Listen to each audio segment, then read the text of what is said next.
Hello বন্ধুরা, তো আমি আজকে আবার অন্যদিনের মতো নতুন একটা রেসিপি নিয়ে এসেছি। আজকে রেসিপি হচ্ছে ভেজা চষি পিঠা। তো চলো আমি এই পিঠাটা কিভাবে বানাই তোমরা শেষ পর্যন্ত ভিডিওটা স্কিপ না করে পাশে থেকে দেখার জন্য অনুরোধ রইল। তো চলো শুরু করি। এই চষি পিঠাটা বানাতে আমার দেখো সুজি লাগবে। তো আমি এই বাটির এক বাটি সুজি নিয়ে নিয়েছি। এটা আমি মিক্সার গ্রাইন্ডার দিয়ে মিক্সার করে নেব। তো এই মিক্সার গ্রাইন্ডার দিয়ে মিক্সার করে নেব। দেখো মিক্সার গ্রাইন্ডারে দিয়ে সুজিগুলো সব গুঁড়ো করে নিয়েছি। তো সুজিগুলো একদম মিহি গুঁড়ো হয়নি, একটু দানা দানা ভাব আছে। এবার আমি সুজিটা রান্না করে নেব। রান্না করে একটা ডো বানিয়ে নেব। উনানে আমি একটা ফ্রাইং প্যান দিয়ে দিই। এবার যে বাটিটা আমি সুজি মেপে নিয়েছিলাম ওই বাটিটা দিয়ে আমি দুধটা মেপে নেব। তো আমি গরুর দুধ ঘন করে আগের থেকে জাল করে নিয়েছিলাম। তো দুধটা দিয়ে দিলাম।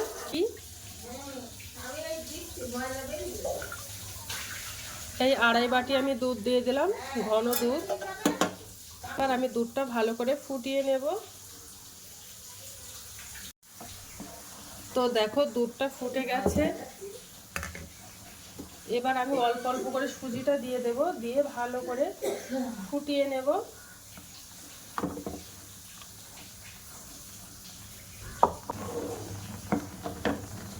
আর উনানের জালটা একটু আস্তে করে দেব।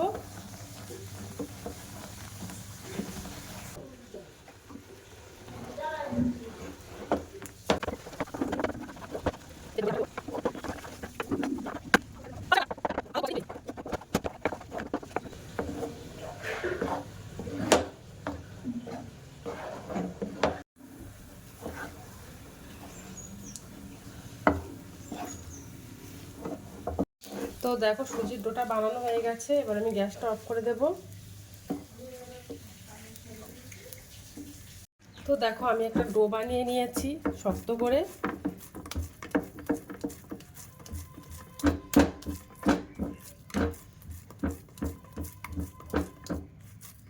তো দেখো আমি একটা শক্ত করে একটা ডো বানিয়ে নিয়েছি। দেখো আমি একটা মাটির একটা সরা নিয়েছি। এই সরাতে আমি পিঠাগুলো বানাবো। আমি একটু সরার উপরে চালের গুঁড়ো ভালো করে লাগিয়ে দেব। তোমরা চাইলে যে কোনো কিছুতেই করতে পারো, কাঠের কোনো।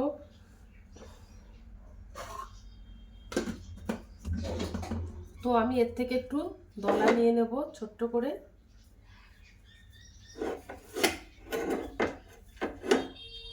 নিয়ে সরু করে পাকিয়ে নেব।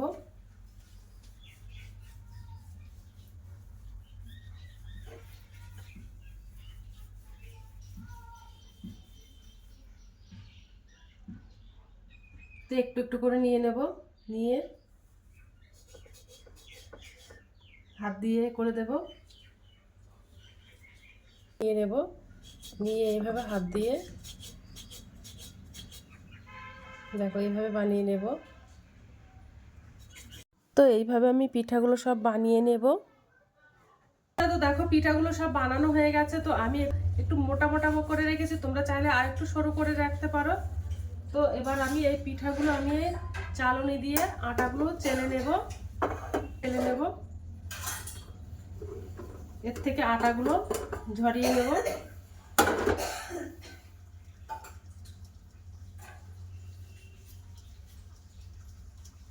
তা এই আটাগুলো না ঝরিয়ে নিলে ভাজার সময় আটাগুলো পুড়ে যেতে পারে।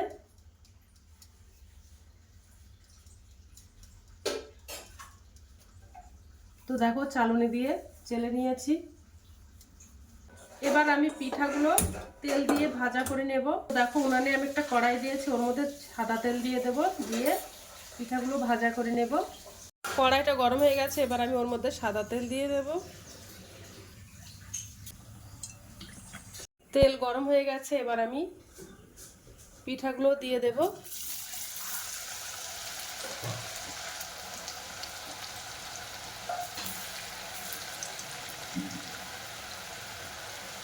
অল্প করে করে দেব।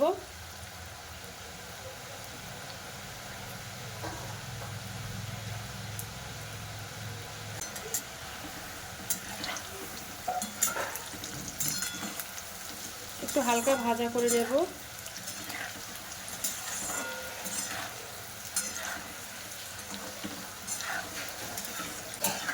তো ভাজা করা হয়ে গেছে, এবার আমি তুলে নেব একটা প্লেটে। দেখতে দেখো তো কত সুন্দর লাগছে। এবার আমি একটা চিনি শিরা বানিয়ে নেব। তো দেখো এই বাটির এক বাটি আমি চিনি নিয়ে নিয়েছি, এর মধ্যে 250 গ্রাম চিনি আছে। তো চিনিটা আমি দিয়ে দেব কড়াইতে। ওই বাটির হাফ বাটি জল দিয়ে দেব, দিয়ে চিনিটা ভালো করে গলিয়ে নেব। তো ওর মধ্যে এবার আমি 2টো এলাচ দিয়ে দিলাম, দিয়ে চিনিটা ভালো করে গলিয়ে নেব।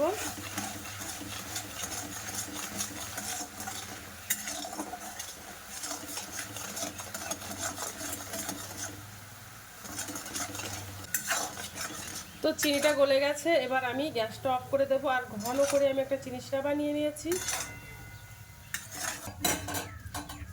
তো চিনি শিরাটা ঠান্ডা হয়ে গেছে, এবার যে আমি পিঠাগুলো ভাজা করে রেখেছিলাম ওই পিঠাগুলো আমি দিয়ে দেবো চিনি শিরার মধ্যে।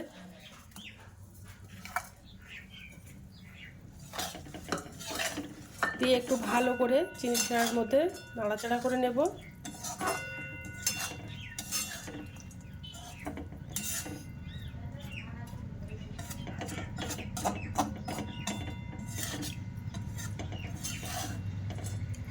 দশ মিনিট মতো একটু ভিজিয়ে রেখে দেব, তারপরে সেকে তুলে নেব।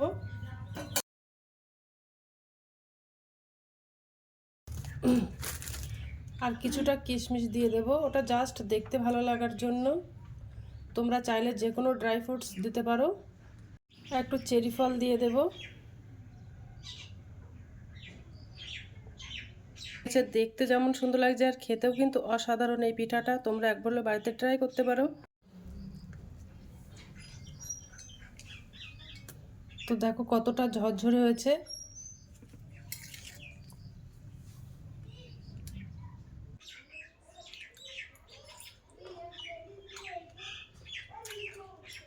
তো আজকের দিনের মতো ভিডিওটা এখানে শেষ করছি। আগামী দিন আবার একটা নতুন ভিডিও নিয়ে চলে আসবো।